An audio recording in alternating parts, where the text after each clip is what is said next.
The Mouse and the Motorcycle. Chapter 6. A Peanut Butter Sandwich. I told you to be careful, scolded Keith when his parents had gone to dress, and Ralph had crawled down his arm into his hand. It wasn't my fault the door blew shut. Ralph jumped from the hand to the bedspread. Though Keith was a friendly boy, even a generous one, Ralph still did not like the feel of skin against his paws. It must be terrible to go through life without fur and such a nuisance, having to wear clothes that had to be washed and drip-dried. Ralph knew all about drip-drying. Many were the drops of water from shirts and slips that he had dodged going in and out of his mouse hole. You didn't have to stay out so long, Keith pointed out as he began to dress. What's the use of having a motorcycle if you can't go tearing around staying out late? Ralph asked reasonably. You don't have a motorcycle, said Keith. I just let you use mine. And you better be careful. I like that motorcycle, and I don't want anything to happen to it. I'll take care of it, promised Ralph, somewhat chastened. I don't want anything to happen to it either.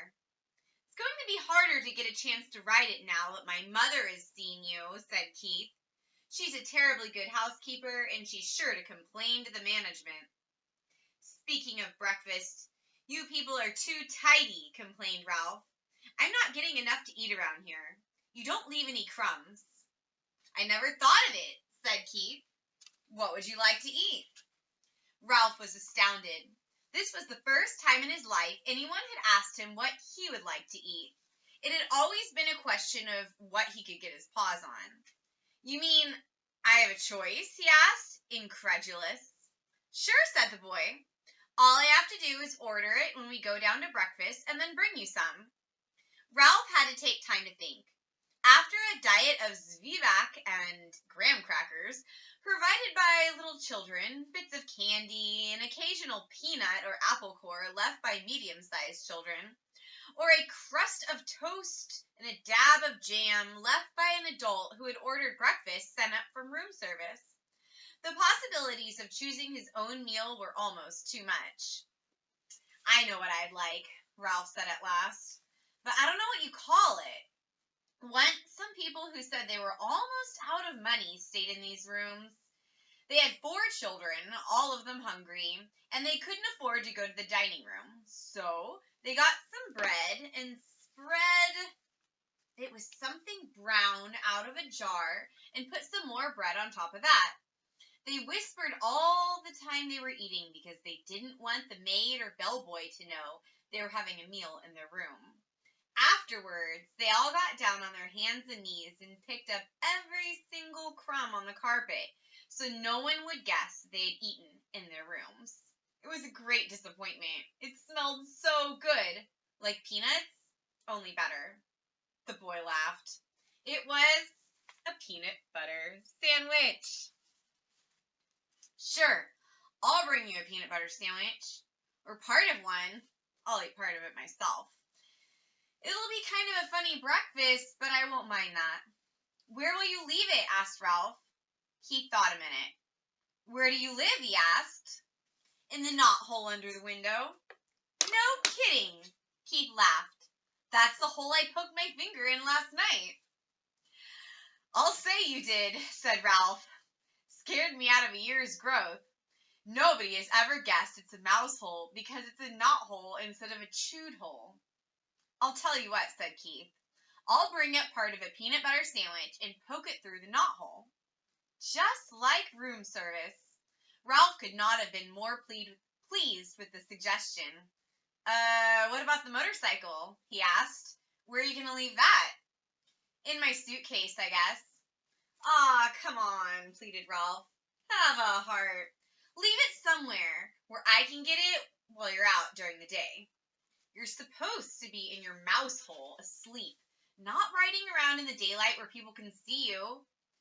Gee whiz, can't a fellow even look at it? Asked Ralph. I bet you like to look at big motorcycles yourself. Yes, I do, admitted the boy. Well, I'll leave it back under the bed like I said, but you promise not to ride it until after dark. Scout's honor. Ralph jumped off the bed and ran off to the knothole. home was furnished with a clutter of things people drop on the floor of a hotel room. Bits of Kleenex, hair, ravelings. His mother was always planning to straighten it out, but she never got around to it. She was always too busy fussing and worrying. Now, as Ralph expected, she was dividing rye crisp crumbs among his squeaky bunch of little brothers and sisters while she waited to scold him. Ralph, if I have told you once, I have told you 1,000 times, she began. Guess what? Interrupted Ralph in an attempt to change the subject. Somebody in 215 is going to bring us a real peanut butter sandwich. Ralph, cried his frightened mother, you haven't been associating with people. He's just a boy, said Ralph, deciding to keep the complete story of the dangers and the glories of the past night to himself. He wouldn't hurt us. He likes mice. But he's a person, said his mother. That doesn't mean he has to be bad, said Ralph. Just like Pop used to say, people shouldn't say all mice are timid just because some mice are, or that all mice play when the cat's away just because some do. Just the same, Ralph, said his mother. I do wish you would be more careful whom you associate with. I am so afraid you'll fall in with the wrong sort of friends. I'm growing up, said Ralph. I'm getting too old to hang around a mouse nest all the time. I want to go out and see the world. I want to go down to the ground floor and see the kitchen and the dining room and the storeroom and the garbage cans out back. Oh, Ralph, cried his mother.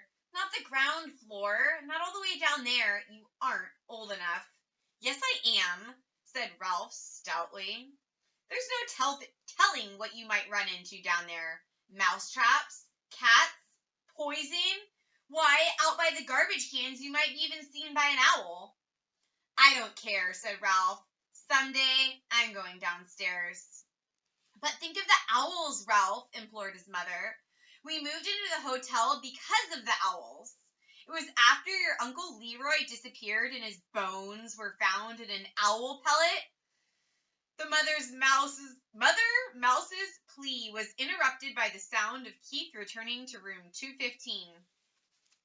Now you'll see, said Ralph to his mother, and waited, anxious lest his friend let him down.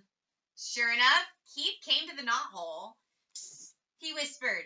Here it is. The waitress thought I was crazy ordering a peanut butter sandwich along with my cornflakes for breakfast, but here it is.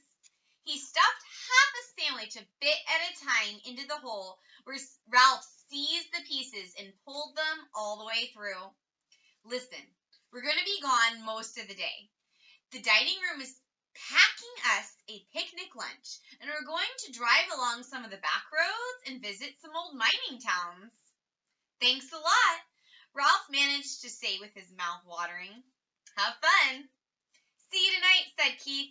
Have a good day's sleep. Ralph's mother could not help being impressed by the sight of that peanut butter sandwich. Just like room service, she marveled.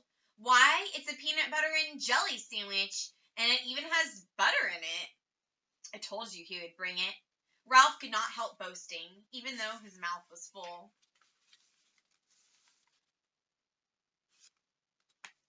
After sharing his feast with his squeaky little brothers and sisters, all of whom had trouble with peanut butter sticking to their teeth, Ralph curled up on a heap of shredded Kleenex and took a good long nap. When he awoke refreshed, his first thought was of the motorcycle. He wondered if Keith really had remembered to leave it under the bed. He yawned and stretched and left by way of the knothole. Room 215 was just as Ralph had last seen it. The bed had not been made, and there were no fresh towels by the wash basin. Ralph ducked under the sheets and blankets that had tumbled off one side of the bed, and there, in the dim light, he caught the gleam of chromium exhaust pipes. Keith had trusted him after all. He walked across the carpet and took hold of the hand grips once more.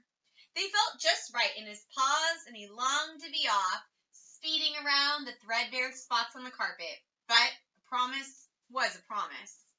Keith had kept his promise about the peanut butter sandwich. Ralph would keep his about not riding the motorcycle in the daytime. He tried to satisfy himself by walking around the motorcycle in the dim light under the bed, admiring all over again the sleek design of the machine. Ralph was lost in admiration and daydreams of speed and power when suddenly the door opened and the maid entered. It was too late to make a dash for the mouse hole. The maid stripped the blankets and sheets from the beds, shedding unwelcome light on Ralph and the motorcycle. Her feet in white sneakers moved lightly as she gathered up the sheets and pillowcases and towels and dropped them with a soft plop beside the open door. The next thing Ralph knew, he was hearing familiar and dreaded footsteps coming down the hall, steps he had learned to fear when he was a tiny mouse. It was the head housekeeper, the woman who was in charge of all the maids in the hotel. He recognized her steps, and he recognized her shoes. Stout, sensible, black Oxfords. Nothing was ever clean enough for the head housekeeper, and Ralph's whole family lived in dread lest she discover their mouse hole. Now he held his breath, hoping she would go down the hall, but no, she stepped into room 215. "Good morning, Marjorie," the housekeeper spoke crisply to the maid. "Be sure you clean 215 and 216 very thoroughly this morning. There has been a complaint from the guests. They suspect mice." "Yes, ma'am," said the maid. "Look behind all the drawers," continued the housekeeper, "and in the corners of the closets. Please report any evidence of mice. And be sure you vacuum under the beds. You've been getting careless lately." And with that, she walked briskly down the hall. "Old grouch," muttered the maid as she reached into the hall for something that produced a sound that struck terror into Ralph's heart. It was the clang of vacuum cleaner attachments banging together. That's the end of chapter 6. The next chapter will be chapter 7, the vacuum cleaner.